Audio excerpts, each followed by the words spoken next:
Hello friends, ಎಲ್ಲರಿಗೂ ನಮಸ್ಕಾರ. ಇವತ್ತಿನ recipe tangy and spicy north ಕರ್ನಾಟಕದ ಕಲ್ಲಲ್ಲಿ ಕುಟ್ಟಿದ ಕಡ್ಲಿಬ್ಯಾಳಿ ಚಟ್ನಿ. ಈ ಚಟ್ನಿ ಜೋಳದ ರೊಟ್ಟಿ, ಚಪಾತಿ ಮತ್ತು ಅನ್ನ ಜೊತೆ ತಿನ್ನಲು ತುಂಬಾ ಚೆನ್ನಾಗಿರುತ್ತೆ. ಈ ಚಟ್ನಿ ರೆಸಿಪಿ ಇಷ್ಟ ಆದರೆ ಲೈಕ್, ಶೇರ್, ಕಮೆಂಟ್ ಮಾಡಿ.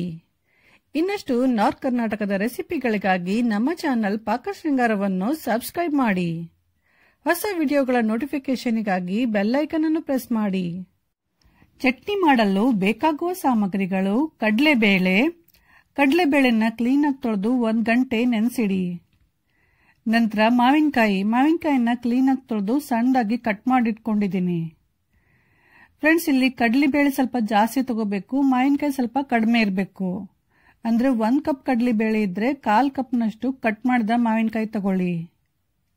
ನಂತರ ತುಂಬಾ ಸಣ್ಣದಾಗಿ ಕಟ್ ಮಾಡಿದ ಒಂದು ಸಣ್ಣ ಈರುಳ್ಳಿ, 2 ರಿಂದ 3 ಕಟ್ ಮಾಡಿದ ಹಸಿಮೆಣಸಿನಕಾಯಿ, ಸಣ್ಣದಾಗಿ ಕಟ್ ಮಾಡಿದ ಕೊತ್ತಂಬರಿ ಸೊಪ್ಪು, ಕರಿಬೇವು, ಜೀರಿಗೆ, ಸಾಸಿವೆ, ಎಣ್ಣೆ, ಇಂಗು, ರುಚಿಗೆ ತಕ್ಕಷ್ಟು ಉಪ್ಪು ಮತ್ತು ಸ್ವಲ್ಪ ಬೆಲ್ಲ. ಈ ಚಟ್ನಿ ರೆಸಿಪಿಗೆ ಬೇಕಾಗುವ ಸಾಮಗ್ರಿಗಳು ಮತ್ತು ಅದರ ಮೆಜರ್ಮೆಂಟ್ ಅನ್ನು ಡಿಸ್ಕ್ರಿಪ್ಷನ್ ಬಾಕ್ಸ್ ಅಲ್ಲಿ ಹಾಕಿದ್ದೇನೆ. ಮತ್ತು ಇನ್ನಷ್ಟು ನಾರ್ತ್ ಕರ್ನಾಟಕದ ಚಟ್ನಿ ರೆಸಿಪಿಗಳ ಲಿಂಕ್ ಅನ್ನು ಕೂಡ ನಾನು ಡಿಸ್ಕ್ರಿಪ್ಷನ್ ಬಾಕ್ಸ್ ಅಲ್ಲಿ ಹಾಕಿದ್ದೇನೆ. ಯಾರಿಗಾದ್ರೂ ಬೇಕಂದ್ರೆ ಚೆಕ್ ಮಾಡ್ಕೊಳ್ಳಿ. ಫಸ್ಟ್ ಕಡಲೆಬೇಳೆನ ಒಂದು ಜರಡಿಯಲ್ಲಿ ಹಾಕಿ ನೀರೆಲ್ಲ ಫುಲ್ ಬಸಿವರೆಗೂ ಇದೇ ತರ ಇಡಿ. ಫುಲ್ ನೀರೆಲ್ಲ ಬಸಿಬೇಕು, ಅಲ್ಲಿವರೆಗೂ ಇದೇ ತರ ಇಡಿ. ನೆಕ್ಸ್ಟ್ ಚಟ್ನಿ ಕುಟ್ಟು ಕಲ್ಲಲ್ಲಿ ಕಲ್ಲುಪ್ಪು ಮತ್ತು ಜೀರಿಗೆ ಹಾಕಿ ಸಣ್ಣಂಗರ್ದು ಪುಡಿ ಮಾಡಿ. ನಾನಿಲ್ಲಿ ಕಲ್ಲುಪ್ಪು ಯೂಸ್ ಮಾಡಿದ್ದೀನಿ, ಬೇಕಿದ್ರೆ ಪುಡಿ ಕೂಡ ಯೂಸ್ ಮಾಡಬಹುದು. ಆಮೇಲೆ ಹಸಿಮೆಣಸಿನಕಾಯಿ ಹಾಕಿ ಮತ್ತೆ ಕುಟ್ಟಿ.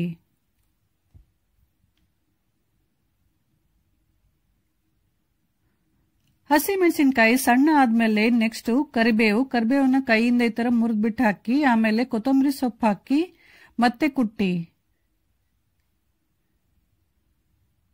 ನೈಸ್ ಪೇಸ್ಟ್ ಆಗುವವರೆಗೂ ಇದೇ ತರ ಕುಟ್ಟಿ.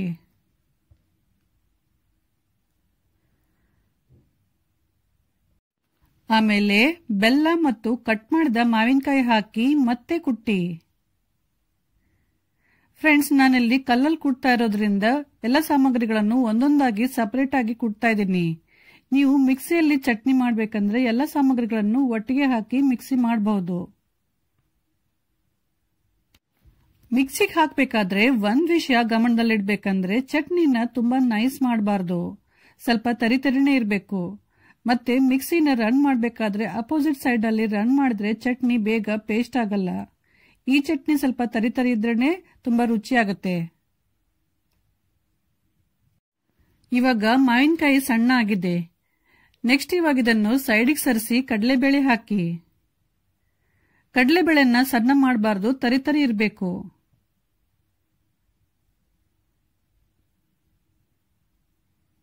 ಕಡಲೆಬೇಳೆ ಸ್ವಲ್ಪ ಕುಟ್ಟಿದ ನಂತರ ಆಮೇಲೆ ಎಲ್ಲ ಮಿಕ್ಸ್ ಮಾಡಿ ಮತ್ತೆ ಸ್ವಲ್ಪ ಕುಟ್ಟಿ. ಈಗ ಚಟ್ನಿ ರೆಡಿ ಆಗಿದೆ. ಇದನ್ನು ಒಂದು ಬೌಲ್ ನಲ್ಲಿ ತೆಗೆದು ಸೈಡಿಗೆ ಎತ್ತಿಟ್ಬಿಟ್ಟು ನೆಕ್ಸ್ಟ್ ಈ ಚಟ್ನಿಗೆ ಒಗ್ಗರಣೆ ರೆಡಿ ಮಾಡ್ಕೊಳ್ಳೋಣ.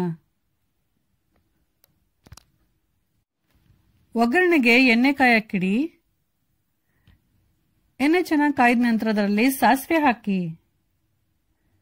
ಸಾಸಿವೆ ಸ್ವಲ್ಪ ಸಿಡಿದ ನಂತರ ಜೀರಿಗೆ ಹಾಕಿ. ಆಮೇಲೆ ಇಂಗ್ ಹಾಕಿ ಗ್ಯಾಸ್ ಆಫ್ ಮಾಡಿ. ಗ್ಯಾಸ್ ಆಫ್ ಮಾಡಿದ ನಂತರ ಕಟ್ ಮಾಡಿದ ಈರುಳ್ಳಿ ಹಾಕಿ. ಈರುಳ್ಳಿನ ಸ್ವಲ್ಪ ಹೊತ್ತು ಕೈಯಾಡಿಸಿ. ಗ್ಯಾಸ್ ಆಫ್ ಇರಬೇಕು. ಈಗ ಒಗ್ಗರಣೆ ರೆಡಿ ಆಗಿದೆ. ಇದನ್ನು ಸ್ವಲ್ಪ ತಣ್ಣಗಾಗಲು ಬಿಡಿ. ಈಗ ಒಗ್ಗರಣೆ ಫುಲ್ ತಣ್ಣಗಾಗಿದೆ.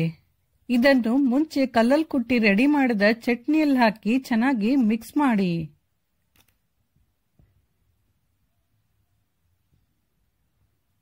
ಚಟ್ನಿನ ಸ್ವಲ್ಪ ಟೇಸ್ಟ್ ಮಾಡಿ ನೋಡಿ.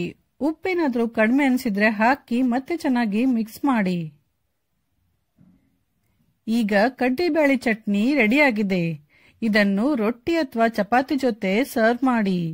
ಈ ರೆಸಿಪಿ ಇಷ್ಟ ಆದರೆ ಲೈಕ್, ಶೇರ್, ಕಮೆಂಟ್ ಮಾಡಿ. ಹಾಗೂ ನಮ್ಮ ಚಾನೆಲ್ ಪಾಕ ಶೃಂಗಾರವನ್ನು ಸಬ್ಸ್ಕ್ರೈಬ್ ಮಾಡೋದು ಮಾತ್ರ ಮರಿಬೇಡಿ. Thank you.